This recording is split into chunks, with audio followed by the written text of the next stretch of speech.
내가 하나님께 소리 높여 부르짖습니다. 부르짖는 이 소리를 들으시고 나에게 귀를 기울여 주십시오. 내가 고난당할 때 나는 주님을 찾았습니다. 밤새도록 두 손 치켜들고 기도를 올리면서 내 마음은 위로를 받기조차 마다하였습니다. 내가 하나님을 생각하면서 한숨을 짓습니다. 주님 생각에 골몰하면서 내 마음이 약해집니다. 셀라. 주님께서 나를 뜬 눈으로 밤을 지새우게 하시니 내가 지쳐서 말할 힘도 없습니다. 내가 옛날 곧 흘러간 세월을 회상하며 밤에 부르던 내 노래를 생각하면서 생각에 깊이 잠길 때 내 영혼이 속으로 묻기를 주님께서 나를 영원히 버리시는 것일까? 다시는 은혜를 베풀지 않으시는 것일까? 한결같은 그분의 사랑도 이제는 끊기는 것일까? 그분의 약속도 이제는 영원히 끝나버린 것일까? 하나님께서 은혜를 베푸시는 일을 잊으신 것일까? 그의 노여움이 그의 긍휼을 거두어 들이신 것일까 하였습니다. 셀라.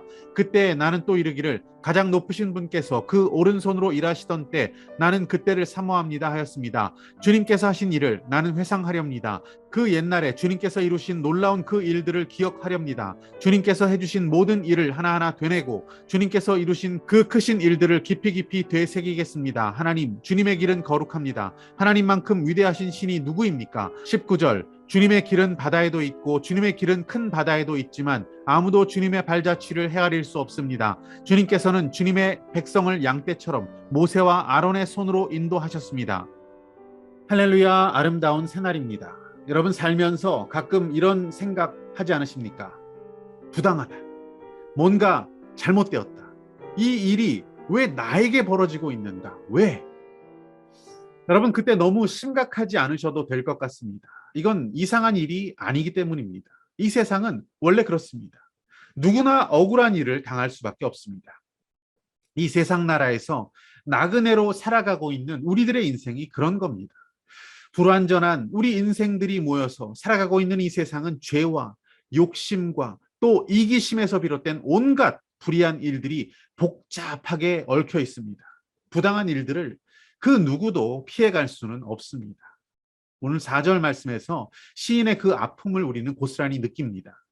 주님께서 나를 뜬 눈으로 밤을 지새우게 하시니 내가 지쳐서 말할 힘도 없습니다. 괴로움과 힘든 심경을 토로하고 있습니다. 이런 부당한 일들로 인해서 어떤 인생은 망가지고 절망하고 낙심하고 삶이 그대로 주저앉기도 합니다. 시인은 크게 낙심했습니다. 하지만 그는 다시 일어섭니다. 눈을 들어 여호와 하나님을 바라보기 시작합니다. 11절부터의 말씀을 보시면 그가 주님께서 이루셨던 그 놀라운 일들을 기억하기를 원합니다. 그 크신 일들을 깊이 깊이 되새기면서 여호와 하나님의 위대하심을 노래하기 시작합니다. 우리의 눈이 이 땅과 또 다른 사람들에게 고정되어 있지 않기를 원합니다. 사람들의 사랑과 인정을 갈구하다가 절망해서 내 인생을 파괴하지 않기를 원합니다.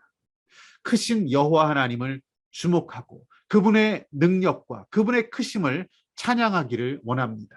모든 것 위에 가장 위대한 가치, 가장 영원한 가치를 매일 찬양하기를 원합니다. 그때 비로소 하나님의 역사는 시작될 것이며 우리의 회복을 경험하게 될 것입니다. 여러분 잘 아시는 야곱의 아내 레아는 늘 자신의 신세를 비관할 수밖에 없었고 또 남편과 다른 사람들로부터 인정받지 못했고 사랑받지 못한 것에 대해서 절망하는 사람이었습니다. 비록 자신을 둘러싼 환경은 달라지지 않았지만 넷째 아들인 유다를 낳은 후 레아의 시선은 여호와 하나님을 향하기 시작했습니다. 그래서 그 아들의 이름을 여호와를 찬양하리로다 유다라고 지었습니다. 사람과 환경에서 시선을 돌려 주님을 찬양하는 그 레아는 다윗의 지파 유다의 어머니가 되었습니다. 그리고 그 마음의 상처는 치유되어지고 회복되어지기 시작했습니다. 우리의 시선이 억울하고 부당한 이 세상에 머물지 않고 오늘도 저 여호와 하나님을 찬양할 수 있는 곳으로 향하기 원합니다. 오늘 붙드신 하나님의 말씀과 믿음의 결단은 무엇입니까?